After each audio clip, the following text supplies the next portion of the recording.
Hi, I'm Pat Nugent with IICLE. I'm here with my great friend Ben Nyberger, who is the principal of Generation Law, true visionary in the elder law world, fantastic volunteer and author for IICLE. He also sits on our board of directors. And I always come to Ben when I need to talk about things in elder law. This year in elder law, we have some major changes coming on with the SMART Act that was signed on the 1st of July.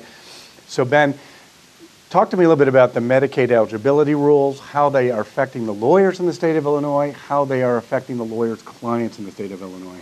The changes brought on by the SMART Act, which was effective in January, to say it's massive would be an understatement.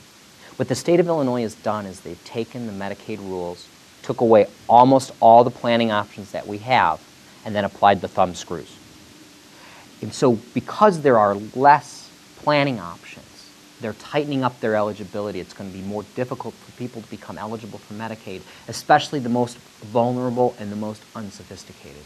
Almost every Medicaid application where a financial planner, an accountant, or a lawyer is touched is going to go through a very detailed audit. And the techniques that we use to protect the vulnerable and to get state funding for their care, it's going to be a lot less.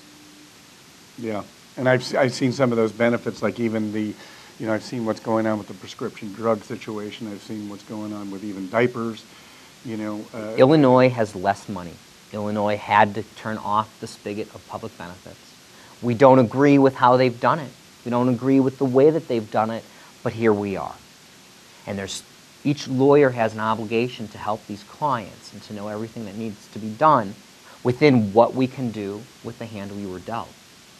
And at our elder law short course, we're going to discuss a lot of those tools. We're going to discuss the new rules. We're going to discuss a lot of the issues that are coming up with the implementation of this act, because a lot of it's untested. Right.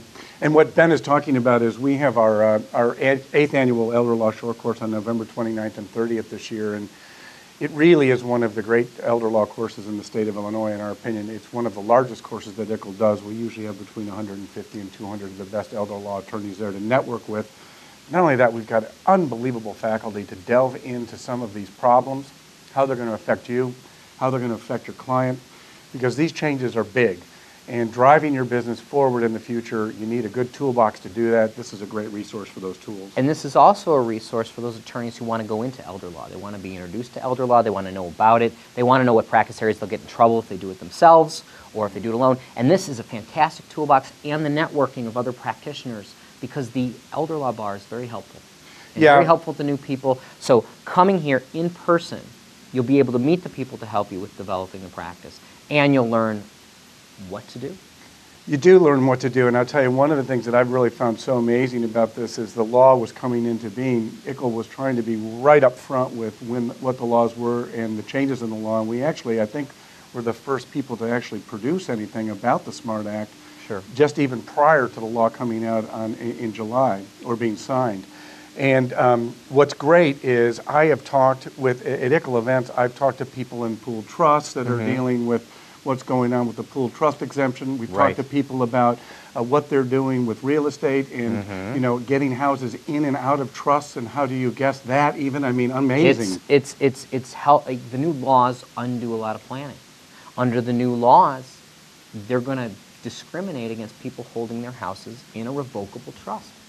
Right. So you have to use other tools. Luckily in Illinois we now have the deeds, which you can have the transfer on death instrument, where you can have a beneficiary on a deed, and other things to get around the rules, but it's going to be an absolute minefield going forward with these new rules. So come visit us November 29th and 30th, the Elder Law Short Course. Ben, thank you so much for your time and your effort as always.